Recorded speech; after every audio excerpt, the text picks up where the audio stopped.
All right, welcome into the postgame show, everybody. I'm Dan Tanner, Altitude Sports Radio 92.5. We've got Nuggets and Detroit Pistons to react to here this evening. That is what Nuggets basketball looks like, everybody. Because last night, like if you were listening to the show last night, I talked about how odd of a game that was, just from the perspective of the Nuggets missed 19 layups in last night's game against the Milwaukee Bucks. You saw Michael Porter Jr. go 5 of 22. I mean, basically every starter last night had a terrible shooting night outside of Nikola Jokic. And last night, the bench actually sort of picked up the slack a little bit for the Denver Nuggets. Well, that was not the case tonight in the Motor City. These starters were absolutely phenomenal in this game. What a bounce back game for Michael Porter Jr. 6 of 7 from 3, 10 of 15 overall after going 5 of 22 from last night. I always talk about this, but I'm always looking to see not necessarily how teams look in bad games or bad losses, but how did they respond? And how did the Nuggets as a whole respond to last night's loss in Milwaukee? They were absolutely phenomenal tonight. They're now 11-1 on the second night of a back-to-back, which is just mind-boggling to me. The fact that this team is 11-1 on the second night of a back-to-back. So credit the Nuggets trainers and coaching staff and players' work ethic for being in the type of shape that you need to be in to be able to have that good of a record on the second night of back-to-backs. I mean, that is absolutely incredible. And, you know, I'll do some Pew research as we move along here, because I've got to know what is the all-time best record in the NBA history of teams on the second night of a back-to-back. I mean, the Nuggets obviously have to be right up there. This is an absolutely incredible run that they are on this year with that. So, I mean, when you start the season, my guess is that most teams would be pretty ecstatic with just going 500 on the second night of a back-to-back. And the Nuggets are sitting at 11-1. So that is absolutely phenomenal to see. Okay, so getting into the game itself tonight, obviously, look, this was not a cakewalk by any means for the Nuggets. The Pistons had won 8 in a row. Just a couple of nights ago, they beat the defending NBA champion Boston Celtics by 20 points. This was a team coming into this game that was absolutely on fire. And, you know, what I really liked about and thought was interesting in tonight's game was, first of all, the Pistons clearly had a mindset of going into tonight's game of being very physical with the Nuggets. And if you paid attention in the first half closely, they were really trying to mimic what the Lakers did to the Nuggets last Saturday, where they try to deny Nikola Jokic the basketball, you know, those inlet passes he gets right around the elbow area. They tried that early on, but the Nuggets just figured it out, and Nikola Jokic figured it out. Like, after that Lakers game, I said the Lakers did give the league a blueprint, but that was nothing the Nuggets hadn't seen before. And Nikola Jokic, being the basketball genius that he is going to figure that out. And he clearly has done that. An incredible performance from the Joker tonight, by the way. We'll get into him in just a second. He's got to be the MVP this year. But the Pistons clearly had the game plan of trying to punch the Nuggets in the mouth to start this basketball game. I mean, Jalen Duren and Isaiah Stewart had 7 fouls combined at halftime. Those are their 2 centers. 7 fouls combined at halftime. I mean, they were getting as physical as they possibly could with Nikola Jokic. Now, I will say, for the first early part of this game, it looks like the Nuggets were a little bit on their back foot or on their heels with the physicality that the Pistons were bringing to this game. But I tell you what, the Nuggets absolutely responded. And that was probably my favorite part of tonight's game, was the fact that the Nuggets got punched in the mouth a little bit just as far as the physicality goes in the game. And then they started taking it to the Pistons. And, they're trying to play super tight coverage on Denver's guards, and credit Jamal Murray and Russell Westbrook and Christian Brown. Those dudes recognized that quickly, and they just started driving right to the rim. And that really put the Detroit Pistons back on their heels, I thought. So that was excellent to see. The Nuggets made a lot of really good adjustments in this game, and they didn't let the Pistons' physicality bother them to the point where this game got out of hand. So it was good to see.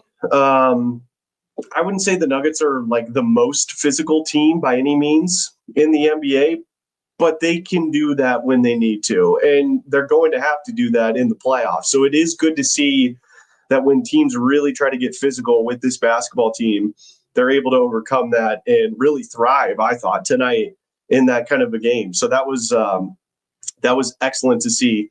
Then you had the Russell Westbrook, Ron Holland, little dust up there in the second quarter. That was always fun to see.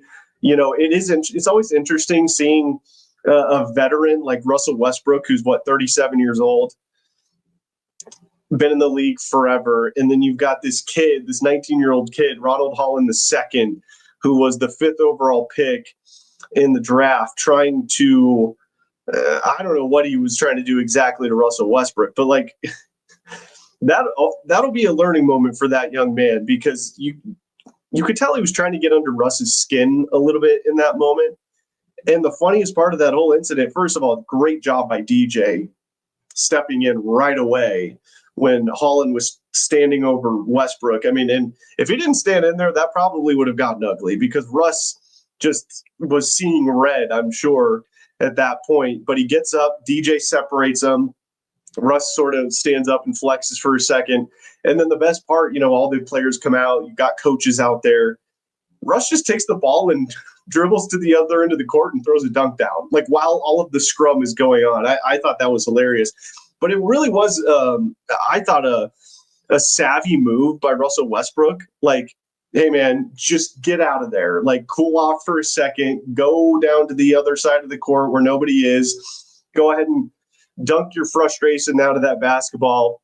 And nothing really came of it. So cooler heads prevailed in that moment, because, like I said, that was a moment where I was watching like, oh boy, this could get ugly. But great job by DJ. I mean, you had two veterans involved in that play, and then you had a 19-year-old kid who's just trying to make a name for himself. But I really did think that was an important moment in this game. Just the Nuggets didn't let the Pistons get under their skin in that moment. And like I said, the veterans on the Nuggets that were involved in that incident really helped cool things down in that moment. And Holland it took him a while to really kind of calm down, but which was interesting because he initiated that whole sequence there. Like he basically just dragged Russ to the ground. The ball wasn't even near either of them. Russ was just trying to get out on the fast break, and Ron Holland just held him and dragged him to the floor. So, give the kid a little bit of grace. He's 19 years old. But of all the guys to do that too, Russell Westbrook is not one of them. Okay. He's not going to put up with that kind of crap. So especially from a 19-year-old kid who's just getting his NBA career going. So I do think that was a cool moment in the game. And that, that really for me was the only, after that, the Nuggets didn't let it get under their skin, but that second unit did come in the second quarter, and they were putrid. They let the Pistons get back into this thing. The Nuggets built up an 18-point lead in the first quarter. Second unit came in, and they just couldn't get anything going on the offensive end. But, once Jokic came back in the game, and Malone trickled in Brown, he trickled in MPJ before Jokic came back in, they started to settle things down a little bit. I mean, the Pistons got to within like 3 points at one point in the second quarter. So they really did make a pretty good comeback there. But once Jokic came back in that second quarter, the Nuggets were able to slow the Pistons down on, the defensive side of the ball. And Jokic kind of just settled things in on the offensive side. It wasn't a massive lead by any means at halftime, but the Nuggets just came out in that third quarter. And, let's not forget, the Pistons won 8 in a row. They've got to be one of, if not the most improved team in the NBA this year, because let's not forget, two years ago, the Detroit Pistons were the laughingstock of the NBA. They were putrid, and they were for a couple of years there. But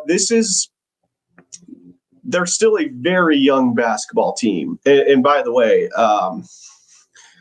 Ausar Thompson, that guy is going to be a really good player. And his brother Amon is in Houston, but I really liked what I saw from him tonight. He's going to be a really good player, I think, for quite some time in the NBA. I liked what I saw from him tonight. But the Nuggets it was the third quarter specifically, they really just kind of figured everything out. They scored 39 points in that third quarter. They only give up 24.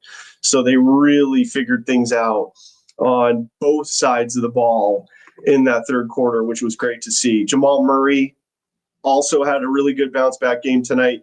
He would probably have the second best game last night of any Nugget outside of Nikola Jokic. He had 20 points, but it was just an off shooting night in general for everybody besides Nikola.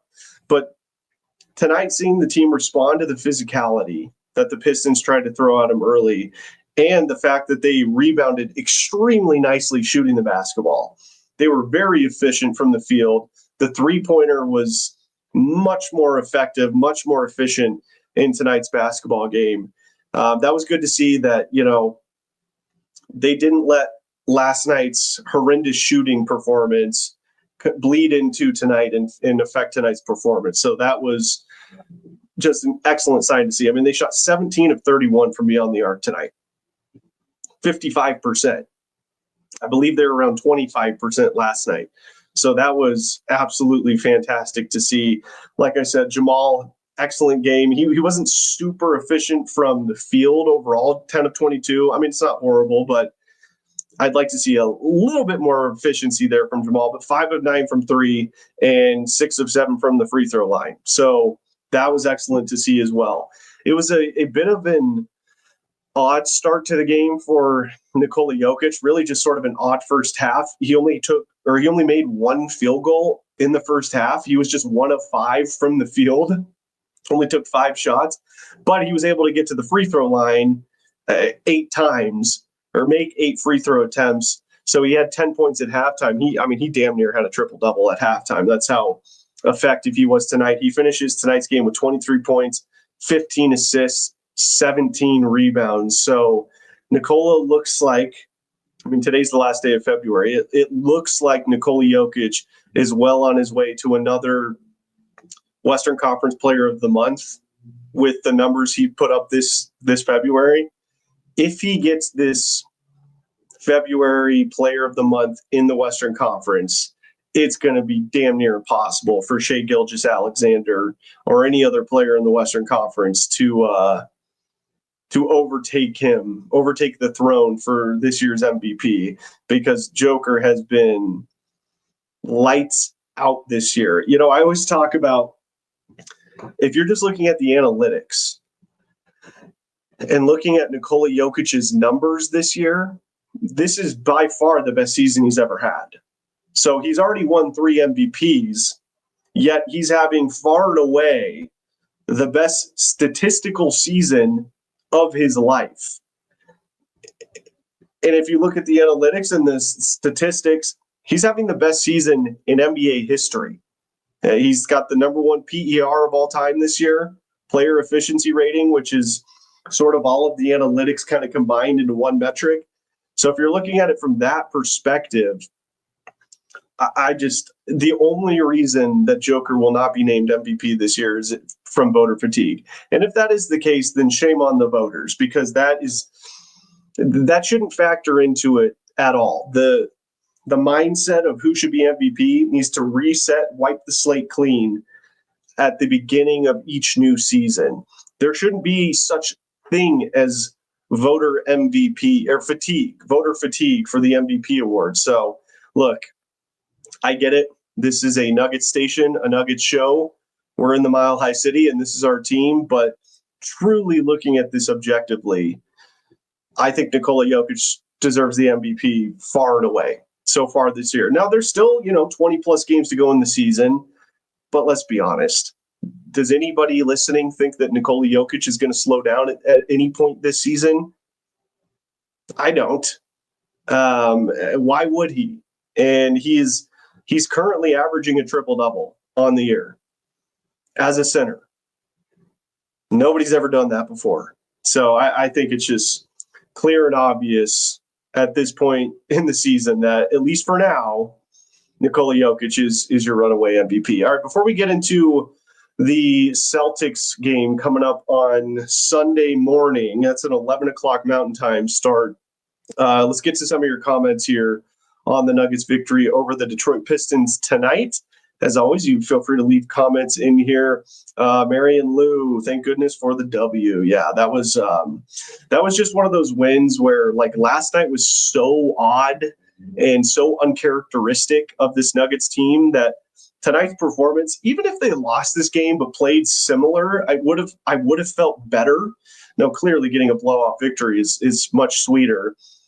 But they played Nuggets basketball tonight. I mean, plain and simple. So that was excellent to see. I got Kevin who says, "Hey, DT, what's up, Kev? Appreciate you listening. What a great win tonight." Yes, Kevin said, although MPJ still struggled. Really? I thought Michael Porter Jr. was fantastic tonight. So you're gonna have to explain that one to me a little bit, Kev, because he was 10 of 15 from the field, 6 of 7 from three, hit both of his free throws. He was a plus 35. That led the team. I mean, man, I don't get that one. 28 points for MPJ. I mean, I thought, look, I said last night about Michael Porter Jr., he has the best 3-game stretch of his career right before the All-Star break. He injures the hamstring, misses a couple of games before the All-Star break, gets extended time off. He's back, first game out of the All-Star break, and has the worst 4-game stretch probably of his career, maybe discounting his first full season playing in the NBA. But this was, to me, I mean, like a great sign moving forward for the Nuggets, because you all know, if you've listened to me before, my thoughts on Michael Porter Jr. If Michael isn't at least close to the version of Michael Porter Jr. that we saw tonight, this team has no chance winning a championship. Just plain and simple. So they're going to need this version of MPJ. Now, I'm not saying he needs to go 6 of 7 from 3 every game. That's obviously an unrealistic expectation. But Michael needs to be in the range of 18 to 24 points a night for the rest of the season and into the playoffs in order for this team to have a chance. Now, if he can do that, I think the Nuggets are right there with everybody else in the NBA as far as top contenders to win a championship this year. I mean, that's how important I think this guy is. Now, there's obviously the caveat that Nikola Jokic is just Nikola Jokic, which he will be. And then you've got the Jamal Murray sort of X factor as well. But Jamal has been playing really well in the month of February. In fact, he's averaging 25 points a game in the month of February. He has been much, much better than he was earlier on in the season. He has really turned the corner and started looking like the Jamal Murray that we've all come to expect to see. So that's really good as well. And then you've got a guy like Christian Brown, who, let's be honest, myself and a lot of people around town that I talked to were worried about a significant drop-off at the 2-guard position with the departure of Kentavious Caldwell-Pope when he left in free agency for Orlando. I've said this all year and will maintain it because I think it's true. Christian Brown has been better than KCP ever was in a Nuggets uniform this year. And again, that's not a slight to KCP. He helped this team win a championship. He was terrific. This is the biggest surprise of the season for me so far, is the emergence of Christian Brown as a star player. Like, look, this guy is not a role player. He's not a throwaway starter. This dude's a flat out star. I mean, he is a stud. He's shooting the three ball better than he ever has in his career. He was 2 of 3 tonight. He leads the NBA in fast break points. I believe he leads, I can't remember what the stat is, where he's first or second in guards. I'll look that up here in a second. But if you just look at the numbers alone, they're very, very good for Christian Braun. And then just the eye test. I mean, you saw the dunk over Brook Lopez last night. That was awesome. He was super efficient tonight. That's another thing that surprised me this year about Christian Braun, how efficient he's been. He was 10 of 14 shooting tonight, 23 points, plus 30. He had pulled down 6 rebounds, couple of assists, no turnovers, and had a block. And by the way, he was the primary defender on Cade Cunningham tonight, who was an all-star this year. Cade Cunningham, who was the first overall pick out of Oklahoma State a couple years ago, excellent scorer. I mean, this guy, he reminds me, he has shades of Carmelo Anthony, just his ability to score the basketball. So we're not talking about a scrub here. And Christian Braun was the primary defender on him tonight. Cade went 3 of 12 from the field, 0 of 2 from beyond the arc, 11 points for an elite scorer. And I thought he did a damn good job on Damian Lillard last night in Milwaukee as well. So not only are you getting offensive production from Christian Braun, but he's a lockdown defender. So, and that's exactly what KCP did here during his time in his stint with the Denver Nuggets. I just think Christian Braun's doing it at a higher level. And he's only in his 3rd year. Like, this guy's going to continue to get better, which is awesome. So this is I tell you what, for a later first round pick, it really looks like the Nuggets struck gold with their selection of Christian Braun. He has been a revelation this year for the Nuggets, and that has just been absolutely awesome to see. If he's not in the running for most improved player this year, I mean, I don't know what the league is doing. Now, I'm not saying he necessarily deserves to win it, but he should absolutely be in the running for most improved player of the year. All right, let's continue to get to some of your comments here.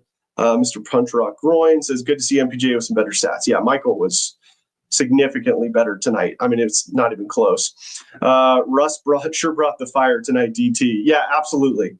That's one of the reasons the Nuggets signed Russell Westbrook, was for that reason precisely. And I tell you what, the other great thing that Russell Westbrook brings to this team is he's going to hold his teammates accountable. And I'm not just talking like during the games. He's going to hold them accountable in the weight room. He's going to hold them accountable in practice. He's going to hold them accountable when they're on the road. Like, what are they doing as a team? I mean, this guy, you got to remember, he's been in the league forever. Okay. So there is so many reasons why the Nuggets brought Russell Westbrook in. And I would say the actual basketball is further down the list than you would think. Now, the basketball has been good from Russell Westbrook this year, but the value he brings to this team off the court, I think, is just as important as it is on the court. And to have him and a guy like DeAndre Jordan on this team, I think is really, really valuable for them. It was funny tonight, Russ. He definitely was a little loose with the basketball tonight, for sure. He's got to be a little bit more careful on those fast breaks. And there was 2 or 3 fast break opportunities for Russ tonight where it's almost like he out-dribbled himself. He was going too fast almost and just lost the ball because he was trying to get down the court so fast. But, these are just sort of minor things for, Russ to work on, but it's been great.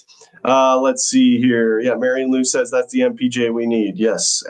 Like I said, I'm telling you, I believe this wholeheartedly that Michael Porter Jr. is the key this year for the Nuggets to win an NBA championship. I absolutely do believe that.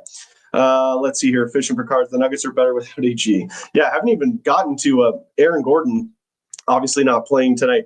I don't think they're better without Aaron Gordon. Okay, let me just start there. First of all, specifically in the playoffs, I think is where Aaron Gordon is extraordinarily valuable. So I will give you that. Like, in the regular season, the Nuggets can get by without Aaron Gordon because luckily they do have a guy like Zeke Naji, who at least has shown that he's a very capable defender.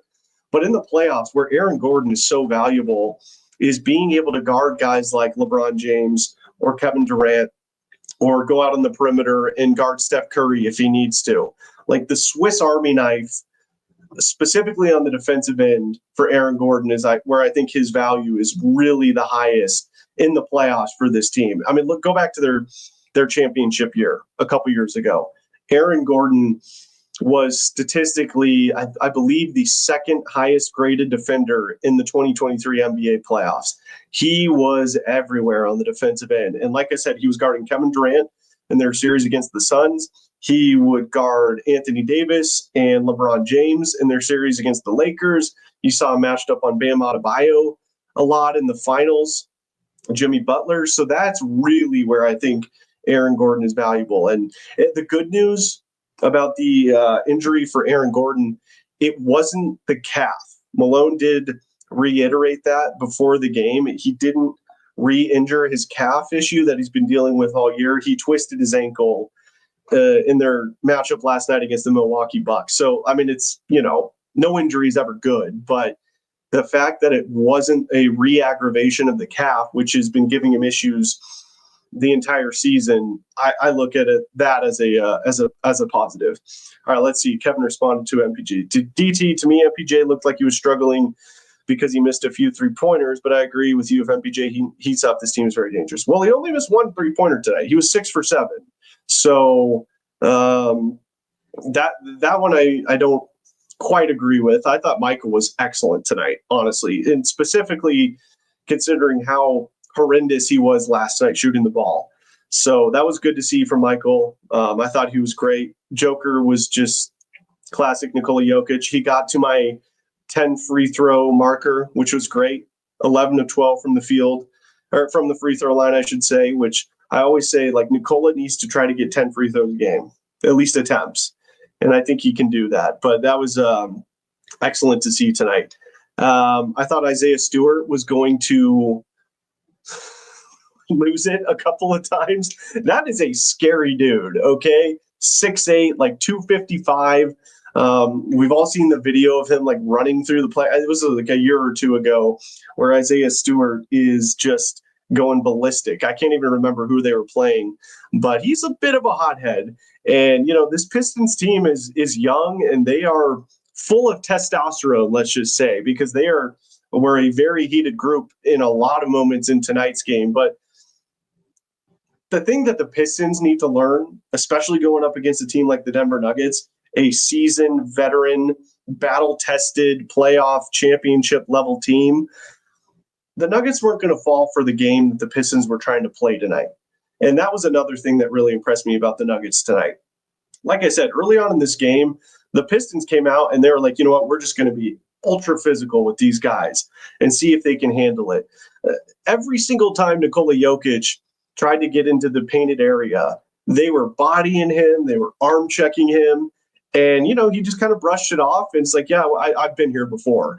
So that was cool to see tonight. And that's something that this young Pistons team is going to have to learn. When you're going up against, let's just say it's like the Houston Rockets, or heck, maybe even like a team like the Oklahoma City Thunder, who aren't super experienced yet in the physicality of like the NBA playoffs. The Nuggets knew what they were trying to do. You could tell, and they weren't going to fall for it, and they didn't. And in fact, I thought they counterpunched twice as hard tonight as far as the physicality goes in this game. And then that was just awesome to see. They did not let that bother them hardly at all. So there was only that one moment, like I said, with Russell Westbrook and Ron Holland, where they almost came to blows, but DJ right there, super veteran move, stepped right in and cooled that down quite a bit. I'm telling you, if DJ wasn't standing there like right away, that could have gotten ugly. And this team, especially, who knows how long Aaron Gordon's going to be out. Hopefully he's back on Sunday against the Boston Celtics, but that could have been bad and resulted in a suspension for both of those guys. So that was a super veteran move there by DeAndre Jordan to step in that moment. All right, we've got the Avs playing right now. We've got Mike Malone here in just a second. I just want to give you an update on what the Avs score is. They are playing the Minnesota Wild at home. Let's see. Oh, the Wild have a 2-1 lead at the end of the first period. Val Nichushkin gets his 12th goal of the year, and then Zuccarello gets his 13th. The Wild, they lead 2-1 at Ball Arena. So make sure to tune in later for Mark Springer and Alex Ryan-Emby. They'll have your Avs between the pipes post-game coverage as well. But let's go ahead and hear from Nuggets head coach Michael Malone after their victory over the Detroit Pistons tonight. Just got to get this set up here real quick, and we will hear from Nuggets head coach Michael Malone. All right, let's take a listen. So many guys that didn't shoot the ball well last night, but came out and put up big numbers. What does that say about their abilities? Well, you talked about it pregame, right? How do you? Yes, but it was great to see. And that team's been playing at a really high level, very physical team. And the beginning of that game was really chippy, and I think it was great. It kind of helped wake us up, and we responded. I really liked how we responded to it. And for Michael Porter, who had been, struggling to make shots as of late, as I said after the game in Milwaukee last night, Michael's too good of a shooter, where he's not going to continue to have those struggles. 28 points, 9 rebounds, 6 of 7 from the three-point line. Nikola, another tremendous triple-double, impacting the game across the board. CB goes 10 of 14 from the field. Jamal goes 5 of 9 from 3, 31 points. I felt Zeke Naji had a real impact on the game defensively, blocking some shots. This was a really good team win on the second night of a back-to-back. So Chris Marlowe's question next time, you can update the numbers against a team that's been playing well. And we have one game left on this road trip, a very challenging game, and hopefully we can find a way to go into Boston and compete and give ourselves a chance. All right, so there he is, Nuggets head coach Michael Malone. Yeah, just like I said to start the game, I thought that was an excellent response from the Denver Nuggets, dealing with that chippiness, like you just heard Coach Malone say, that physicality that Detroit tried to bring to this basketball game right off the jump. Coach is right. It woke him up a little bit, and that was good to see. And I think it energized this team, which obviously on the second night of a back-to-back is great to get early on in a game. And then again, Michael having a tremendous bounce-back game tonight. Same with Jamal Murray. Christian Brown was phenomenal again. So really, really good bounce-back win for the Denver Nuggets over the Detroit Pistons. Again, they get the 134-119 victory over the Pistons, ending the Pistons' 8-game winning streak. The Nuggets improved to 39-21 on the season. Now, technically, they are still in the 3 seed in the West, but they are tied, at least record-wise right now, with the Memphis Grizzlies. Memphis is 38-20. The Nuggets are 39-21, but they're both 9.5 games back of the Oklahoma City Thunder. So they're right there to get the 2 seed. And the good thing about this year is I don't think they're going to have to really step on the gas like they had to last year to secure that 2 seed. But look, the thing with the West right now is, yes, the Nuggets are in the 3 seed, technically tied for the 2nd seed. The Lakers are a game and a half back of Denver, and so are the Houston Rockets. So 2 through 5 right now is going to be very malleable and fluid through the remainder of this last month and a half or so of the regular season. So it's going to be a really tight race. Not only will the Nuggets be vying for the 2 seed, but they're going to be vying to stay in the top 4. So all of these wins are extremely crucial at this point in the year. But again, it goes back to what I've said all year. I'd rather see the Nuggets fall a little bit in the West and not run these guys into the ground to try to get as high a seed as possible. So we'll see what the Nuggets and their coaching staff decide to do in regards to that. But big matchup coming up, like I said, on Sunday against the defending NBA champion Boston Celtics. That is an 11 a.m. tip-off ABC national TV game. The Nuggets have really struggled on national TV this year, so we'll see if they can they can break that streak. That's the only thing going against Nikola Jokic's MVP case right now is all of the yelling idiots on national TV who only watch the Nuggets when they're on national TV, haven't seen the best performances from Nikola Jokic and the Denver Nuggets. But if they actually watch, the majority of the games, they might have a different opinion. But that'll be a really good test for Denver to close out this road trip.